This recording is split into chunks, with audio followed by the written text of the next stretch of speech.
Buenas noches, bienvenidos a Sala de Prensa de Noticias Caracol. Ahora, justo después de Noticias Caracol, emisión central. Ha generado todo un revuelo político la orden de captura que dictó la Fiscalía contra Aníbal Gaviria el pasado viernes. Gaviria es sin duda uno de los dirigentes más respetados del país. Ha ganado el premio al mejor gobernador que entrega Colombia Líder y fue exaltado como uno de los mejores alcaldes del mundo. Por eso ha sorprendido tanto la decisión de la Fiscalía. Tanto que varios sectores políticos ya le han expresado su solidaridad y convencimiento de que el gobernador Gaviria va a poder demostrar su inocencia por los cargos que hoy lo tienen en detención domiciliaria. Los mensajes de apoyo comenzaron incluso por el presidente Iván Duque. Por su parte, lo que ha dicho Aníbal Gaviria es que ya en varias oportunidades es que está seguro de que la decisión del fiscal Francisco Barbosa de dictarle esta medida de aseguramiento no tiene nada que ver con el gobierno nacional.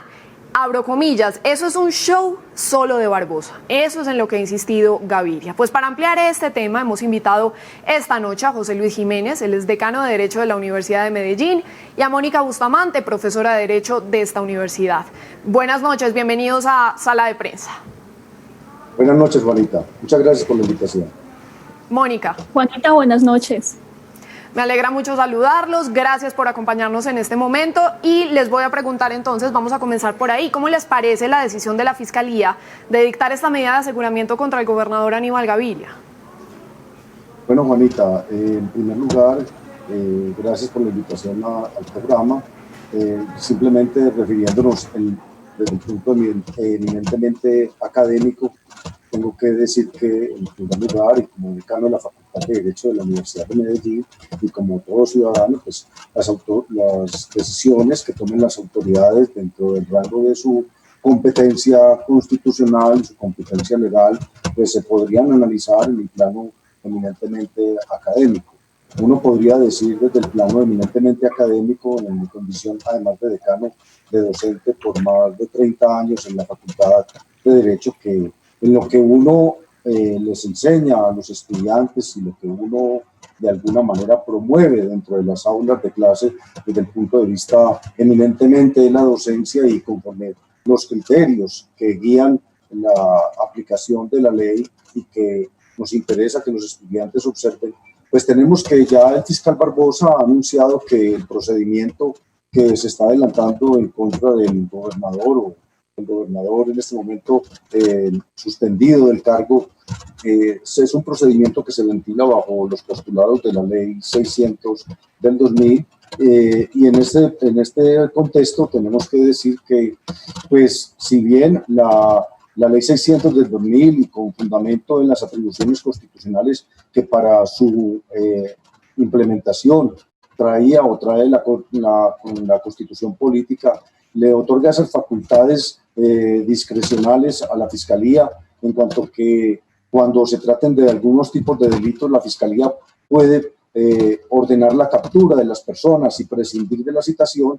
También desde el punto de vista académico y desde el punto de vista de los contenidos temáticos que inspiran el desarrollo de la normatividad en torno a los ciudadanos, es que las privaciones de la libertad en la ley 600 también tenían un margen de estimación, de ponderación por parte de las autoridades, y esto es, si uno observa el artículo 3 de la ley 600, que reitero, la ley 600 de 2000 es la ley que se está advirtiendo por el propio fiscal, que es la que se le aplica al señor Aníbal Gaviria, pues allí también nos decía la ley 600 que las privaciones de la libertad, o nos dice la ley 600 que las privaciones de la libertad se regirán por un marco de excepcionalidad, cuando los criterios de necesidad y de razonabilidad permitan entender que las personas pues no van a ser ajenos a la responsabilidad de asumir el proceso penal.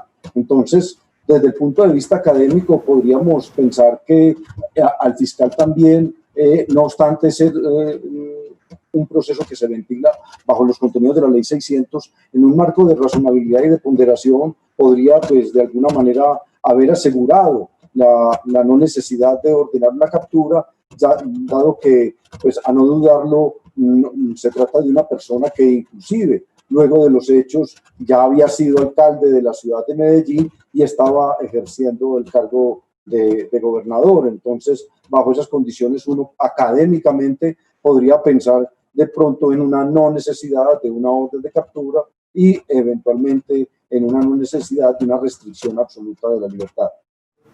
Claro, decano, ese punto que usted está tocando en este momento es uno de los más importantes, ya vamos a profundizar en él porque quiero que la profesora Mónica nos cuente cómo lo ve usted, cómo ve esta decisión de la Fiscalía de dictar medida de aseguramiento contra el gobernador Aníbal Gaviria.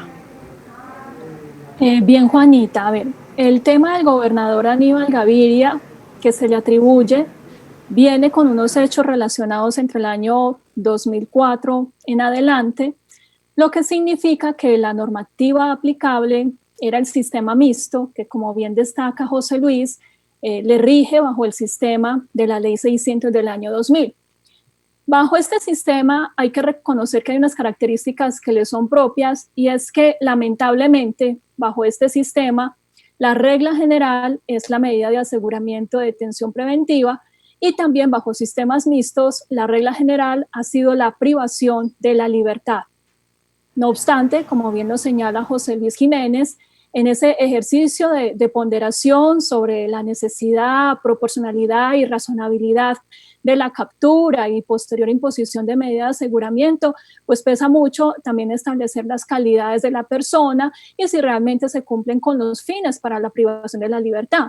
Esto es, si está relacionado con si hay un riesgo de no comparecencia dentro del proceso, lo que no se observaría para el caso del gobernador de Antioquia, no habría un riesgo de no comparecencia, tanto hay disposición que rindió una indagatoria cuando así lo requirió la Fiscalía. Lo que argumenta la Fiscalía General de la Nación está relacionado con un riesgo de reiteración, esto es de que pudiera continuar con la comisión de una actividad delictiva que todavía no está aprobada, porque recordemos, hay unas garantías para todo procesado y en este caso para nuestro gobernador de Antioquia, que lo vinculan con una presunción de inocencia y en esa medida la Fiscalía optó por privar de la libertad al señor gobernador, pero pudo perfectamente en ese ejercicio de ponderación, de necesidad y de razonabilidad establecer una no necesidad de privación de la libertad. Eso sí, se entiende que bajo el esquema de la Ley 600 de 2000 no opera un juez con funciones de control de garantías, que bajo el sistema actual de Ley 906 sería la autoridad competente, primero, para haber emitido la orden de captura y segundo, para haber realizado un control de legalidad frente a esa captura. Estas son garantías que no están revestidas para el sistema mixto de la Ley 600 y por eso es que vemos esta situación especial para el gobernador de Antioquia. Claro, Mónica, al revisar el documento con los argumentos de la Fiscalía, queda también en evidencia que esa decisión no es de hoy, pues había un informe de la Contraloría de 2011 con esas presuntas irregularidades en la pavimentación de la Troncal de La Paz. Entonces, ¿por qué tardó tanto esta decisión, decano? Bueno, Juanita, precisamente estás tocando uno de los puntos que uno podría con mayor razón reafirmar la eventual no necesidad de decretar ni la orden de captura ni decretar la detención preventiva de la persona. O sea, si uno mira cualquiera de los dos sistemas, tanto el sistema de la Ley 600 del 2000 como mira también la Ley 906 del 2004, las privaciones de la libertad pues tienen una razón de necesidad, es decir, que haya verdaderamente una necesidad de evitar que la persona se vaya a fugar frente a las responsabilidades del proceso. Como tú lo estás diciendo y como efectivamente surge meridianamente de la realidad de los hechos, unos hechos que datan del año 2004, unos hechos que datan del año 2005, donde ya hay estudios o presentación de informes y donde la persona pues de alguna manera se enfrenta a todo un andamiaje estatal en cuanto que él mismo se ofrece y decide comparecer ante la justicia como lo hizo para su diligencia de indagatoria. Digamos que ello, tal y como tú lo adviertes, reafirma que eventualmente en orden a la razonabilidad y a la necesidad, las medidas podrían haber sido menos restrictivas en orden a la que tenemos enfrente una persona que de alguna manera ha evidenciado no solamente un compromiso con el Estado, sino también con la ley y con respeto a las autoridades. O sea, te reitero, lo único que se observa, y conforme tu pregunta, y lo reitero en el plano académico, es que de alguna manera la medida fue exorbitante. Fue exorbitante desde el punto de vista de que existen otros mecanismos menos drásticos en el proceso penal, que permitían a un fiscal general de la Nación o a un fiscal delegado ante la Corte Suprema de Justicia haber tomado medidas menos drásticas sin necesidad que con ello se esté pensando que se está tratando de favorecer a la persona o al representante de la gobernación de Antioquia. Lo dice simplemente las circunstancias, como te advertía en la respuesta anterior, te repetía en la respuesta anterior.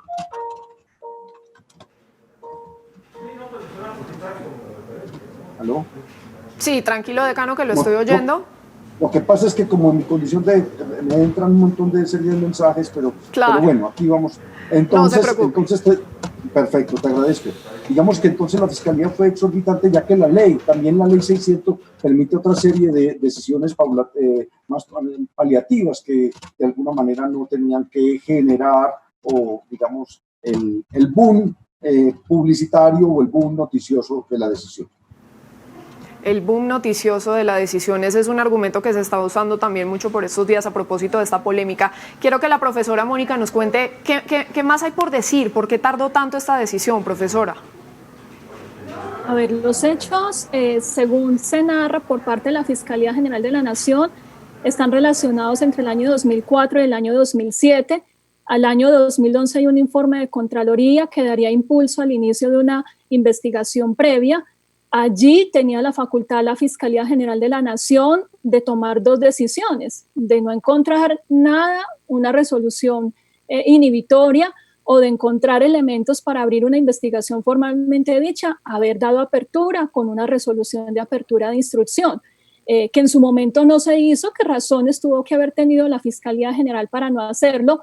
Puede ser que no habían en realidad elementos probatorios que acreditaran lo que en este momento se está sustentando por parte de la Fiscalía General de la Nación. Es decir, sí llama la atención que después de tantos años, ya con un informe recibido por parte de Contraloría del año 2011, recién ahora la Fiscalía General de la Nación, de una manera tan drástica, haya decidido privar de la libertad al gobernador e iniciar la investigación a partir de su vinculación con indagatoria. Claro, y como ya lo decíamos, hay voces que opinan que esta medida contra Gaviria pues no tiene sentido, es exagerada, porque los hechos se habrían dado en un periodo como gobernador hace mucho tiempo y él ahora ya está en una etapa diferente y entonces no tendría una solución de continuidad. ¿Qué opinan ustedes, decano? Pues mira, es que estamos desde el punto de vista como que dándonos las mismas razones en torno a esto. Yo desde el punto de vista del paso del tiempo, inclusive he planteado una discusión de contenido dogmática y de contenido académico. Y es esto. Hoy por hoy, pues, hemos planteado en diferentes medios estudiantiles, en diferentes espacios académicos, en torno al paso del tiempo, la aplicabilidad o no de la norma, en cuanto que si verdaderamente le hubiese dado inclusive competencia a un fiscal delegado ante la Corte.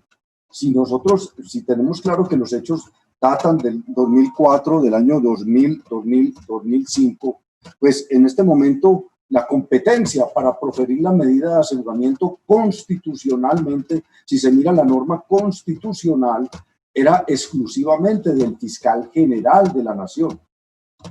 O sea, si hoy le dicen a Aníbal Gaviria, hoy estamos en el año 2020, pero te vamos a aplicar la ley 600 por unos hechos que ocurrieron en el año 2005, uno podría académicamente plantear la discusión. Bueno, y para el año 2005, ¿qué norma constitucional era aplicable para en caso tal de que efectivamente se vaya a aplicar en todo el contexto normativo vigente para el momento de los hechos? Y pues tenemos una respuesta. Es claro que es la ley 600 del 2000, pero esa ley 600 del 2000 la regía una normatividad constitucional que no había sufrido modificación en torno al espíritu de la existencia de esa ley 600. En otras palabras, si se mira, por ejemplo, el artículo 200 35 de la Constitución, donde le asignan competencias a la Corte Suprema de Justicia, allí en el numeral 4 de la Constitución vigente para los hechos se establecía que es competencia de la Sala Penal de la Corte Suprema de Justicia juzgar a las personas de connotación constitucional, dentro de ellas los gobernadores que hayan sido previamente acusados por el fiscal general de la Nación. Esta norma constitucional pues ha tenido también unos cambios en cuanto que ya se incluye, además que sea el fiscal general de la Nación, que sea el vicefiscal o que sean fiscales delegados ante la Corte. Entonces se plantea esa discusión académica. Esa competencia también ya hoy se perdió, al día de hoy se perdió. Entonces, ¿cómo le dicen al gobernador, te vamos a procesar en virtud de la normatividad vigente para el año 2005, pero aplican una norma de competencia que ya ha sido modificada por la Constitución en el acto legislativo 01 del 2018? También se da otra modificación en el acto legislativo 06 del año 2011.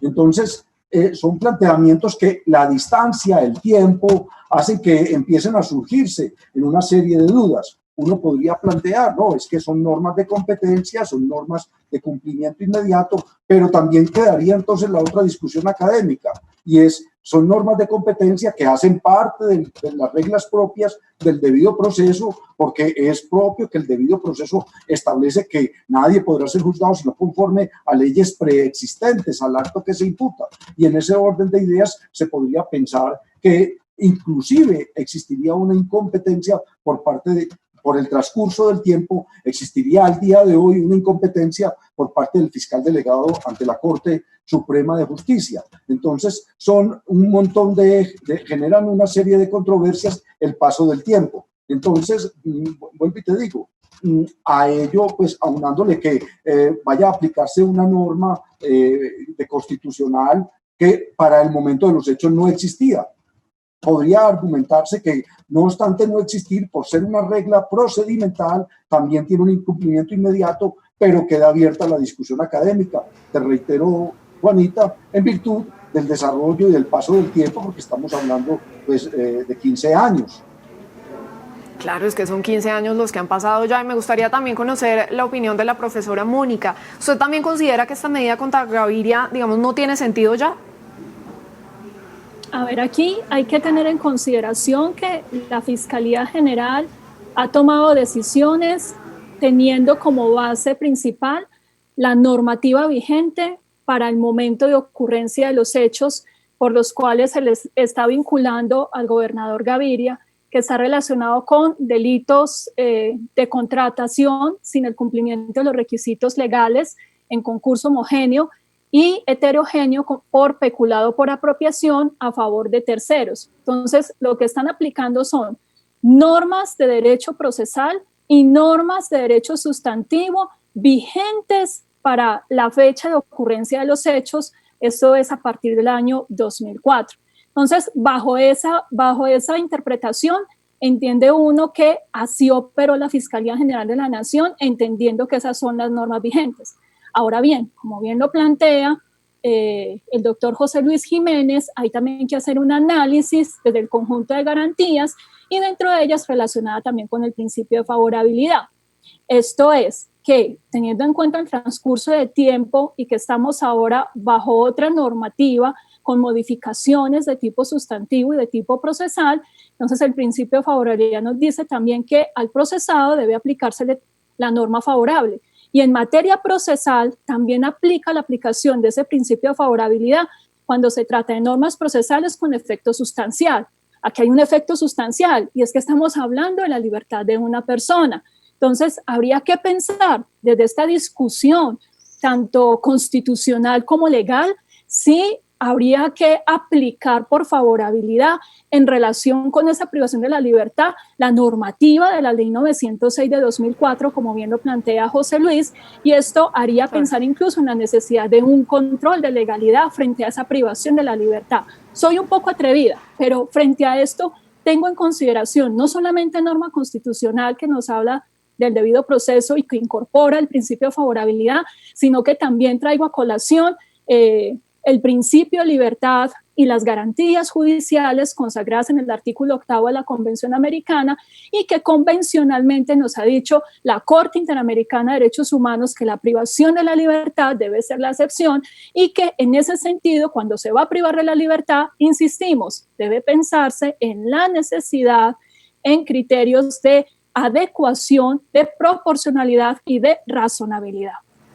Claro, debe ser la excepción y no la regla. A propósito de esto que veníamos hablando, por acá estoy viendo también que este proceso podría prescribir a finales de este año y estuvo prácticamente engavetado en la Fiscalía Seccional de Medellín. Eso también explicaría por qué hasta ahora es que estamos conociendo pues estas decisiones. Pero hay algo en lo que quiero profundizar, ya ustedes lo estaban mencionando. Las causales para dictar una medida de aseguramiento son que la persona sea un peligro para la sociedad o que pueda obstruir la justicia o escaparse. En el caso del gobernador Gaviria, ¿se cumplía alguna de esas causales? Mira, Juanita, digamos que simplemente hacer como una especie de interpretación. Nosotros no, o al menos de parte, nosotros no hemos dicho, parte mía, no se ha dicho que la decisión no valga la pena, porque no podríamos, nos descontextualizaríamos con el inicio de nuestra intervención cuando advertíamos que éramos respetuosos de las decisiones de las autoridades constitucionales. Simplemente lo que estamos planteando es, bueno, en este orden de ideas, ya pasó el tiempo, han pasado 15 años. ¿Hasta dónde es necesario efectivamente ordenar una privación de la libertad? Y digamos que en un plano eminentemente normativo,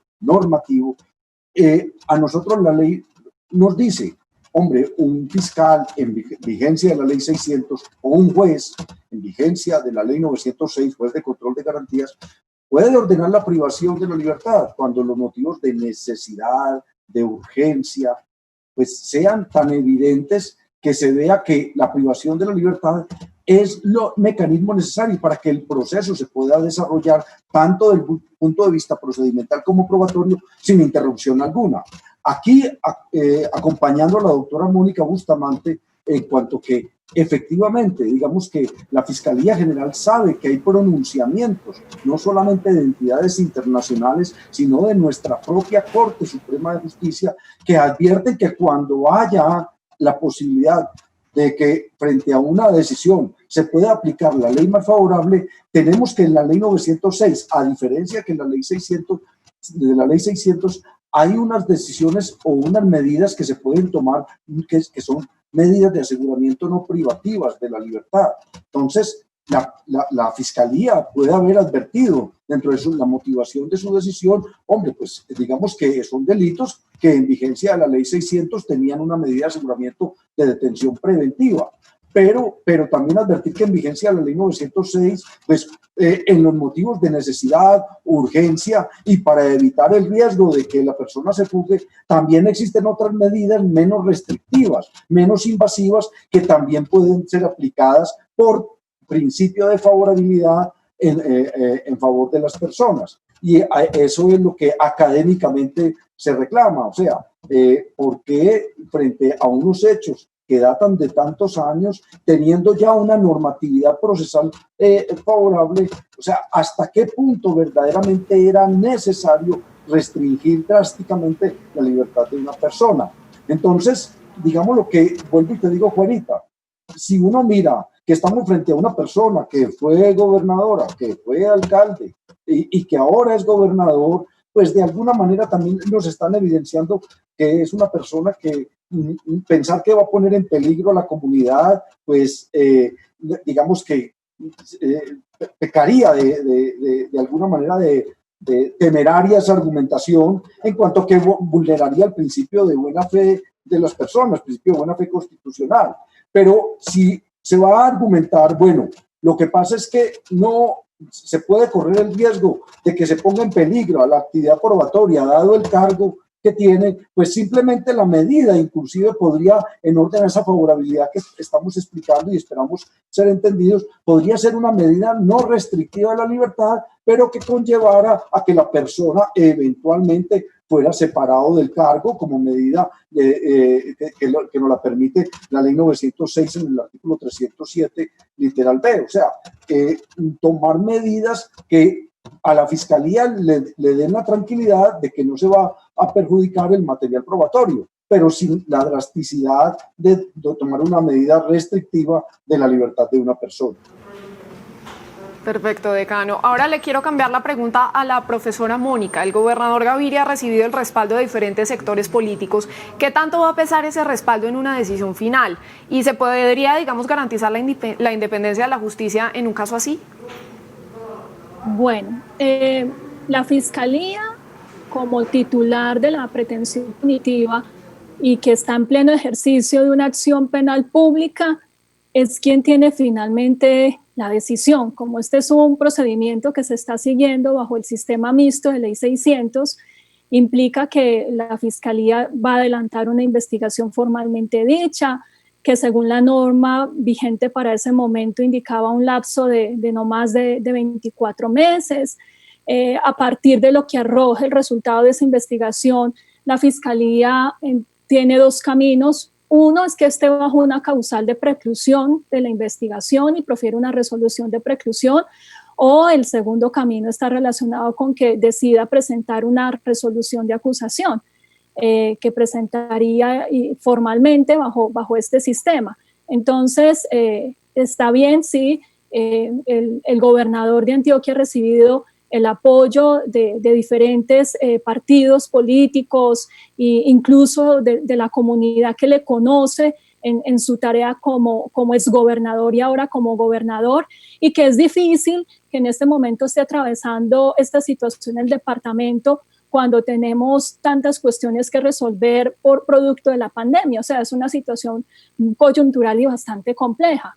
Pero a pesar de ese respaldo que pueda recibir, la decisión va a estar en cabeza de la Fiscalía, que tiene la facultad constitucional y legal de adelantar la investigación y de impulsar, si así lo encuentra pertinente, formulando una resolución de acusación, pero para eso tendrá que tener un buen respaldo probatorio y, como bien lo señalaba el señor gobernador, pues está en pleno ejercicio de su derecho de defensa, de su derecho de contradicción, está cobijado por una garantía que es la presunción de inocencia. El gobernador ha sustentado que él no suscribió ninguno de esos contratos y a partir de allí quien tiene la carga de probar y la responsabilidad de acreditar una posible responsabilidad penal es la Fiscalía General de la Nación. Esperaría uno que esa Fiscalía General de la Nación actúe realmente con autonomía y con plena independencia y especialmente con pleno respeto de los derechos y garantías del gobernador de Antioquia. Muy bien, era José Luis Jiménez, decano de Derecho de la Universidad de Medellín, y también la doctora Mónica Bustamante, profesora de Derecho de la Universidad de Medellín. Gracias por este análisis y su tiempo en sala de prensa. Gracias, Juanita, por tu gentil invitación. Muy bien, y así hacemos una pausa. Cuando regresemos estará con nosotros Ricardo Ospina para contarnos qué tiene hoy en su radar. Ya volvemos.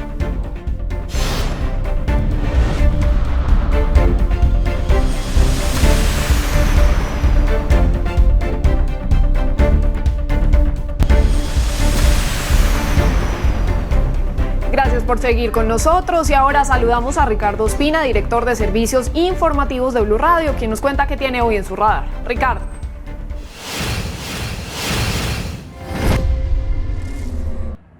Muy buenas noches. Hoy entra en el radar en sala de prensa en Noticias Caracol Ahora el ex embajador de Colombia ante Uruguay, Fernando San Clemente. Y entra en el radar por cuenta de una nueva determinación de la Fiscalía relacionada con el hallazgo de cocaína y de insumos para el procesamiento de drogas en una finca de su propiedad. Remontémonos al inicio de la historia. Comenzó el pasado 12 de febrero, cuando en un operativo de la policía y de la Fiscalía en la finca Jaras de San Fernando, en el municipio de Huasca, en Cundinamarca, en el norte de Bogotá, fueron encontradas 7 toneladas de insumos químicos y un poco más de 9 kilos de pasta base de cocaína. Y según los investigadores, ese habría convertido la organización criminal en un laboratorio para el procesamiento de droga. Esto, por supuesto, con el paso de la semana le costó al final el cargo como embajador al doctor Fernando San Clemente en Montevideo, ante el gobierno de Uruguay. Presentó su carta de renuncia ante el presidente Iván Duque, quien se la aceptó de manera inmediata.